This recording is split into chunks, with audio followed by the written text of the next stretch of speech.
Tich ang'wen mokalo jatend DCP Rigathi Gachagua nene Nyeri kama bende no okete sinema nitie nyaka convertible Mercedes Benz kotelo kacha to jiluwe to mana rawere machal kodi nego nyaka bul kendo gigonge kendo gigota rumbeta gimiel na gimor to ka in bende nyisa ni ok udwa jo siasa bedo nade ng'en gima timore niya an kaka Demba gima wuok ok watimo en mobilizing people to go register for voting ng'ama ng'ato dhi go ne mbulu ng'ane madhi amua an kaka Demba nyocha nja kale weche mateka na wateneno ka support Rigathi to kanya ngiso jino the support Rigathi koro kidwa this support Rigathi to any your personal decision but gimote motibo ni at least bikau indikri ka kura kinya paro election mokalo karibu ji milioni 8 noko biyo go kura ineno aya weri gi joma noko biyo go kura milion mang'eny noko kawo kata kura no mane gima sani wan wa focus nikech okanya ng'isi niya kikidhi gone ng'ato kura in kise kawo kura at least mano decision to gima dhi timo ni after jogi kawo kura koro gima dhi timo ni at least wadhi timo gilo ni civic gi political education ineno koro magi gik ma ng'ama ni yiero osetimo in the past 5 years magi corruption scandals moseidore magi pesa mano miye for this bursary to poko mi area nun kata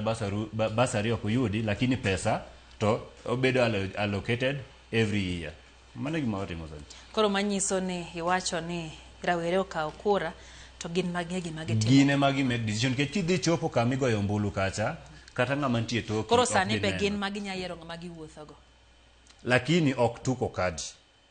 but machane tuko kadi koro mangisi ni ane gitemo hijack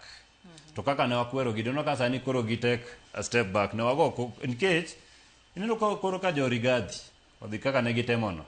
dono ka jo mang'eny no se wacho ni mano gir jo Rigathi mano se joma support Rigathi koro gionge any more interest biro ndikore nikech the all conversation ne ni kare tuko kadi ni en mar jo Rigathi kare tuko kadi ni Rigathi ma sponsor jogi ma miyo jogi pesa ma facilitate whatever which in real sense wanonge gimati okwatu gi pesa maybe transport ka Kasarani ka di Nairobi town mano 50 bobango kata ki jadhir nadi inyamanyo ka kidu 50 100 lakini sani ka jango wachni tuko kadi en mar jo Rigathi tuko kadi en mar Ruto mano ngis ni jo mang'eny in fact jomoko bedo affiliated to Rigathi kata Ruto okang ni wuogo ko bika ukura nikech most people get affiliated to Rigathi most people to Ruto to nitie joma nitie diere ka modo are not affiliated to those people mangiso ni jogo ok dhi biro ok dhi wuok oko in kanya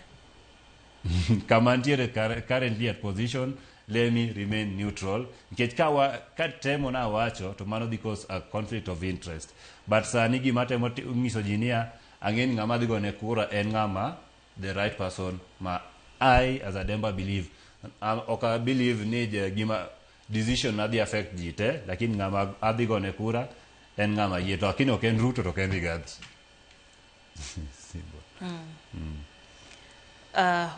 team Linda Mwananchi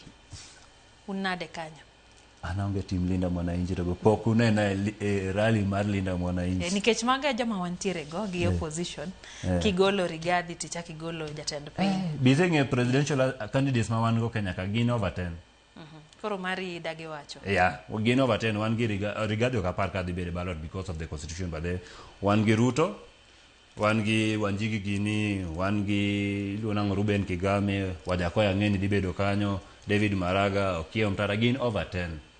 koro ok en mata mar team Rigathi team Linda Inchi team Ruto no kuna a lot of choices to gima timore ni ka chopo 2027 kata higa manyien the Kenya dhi bedo gi list maduong' idhi do ni karibu 8 last time ne wan gi around 8-10 around this 8-10 ido mane ariyo mane ji ong'e zaidi lakini mag ji ng'eny piny ka koro ino mebedo gi choice mar yiero nitie kawo kura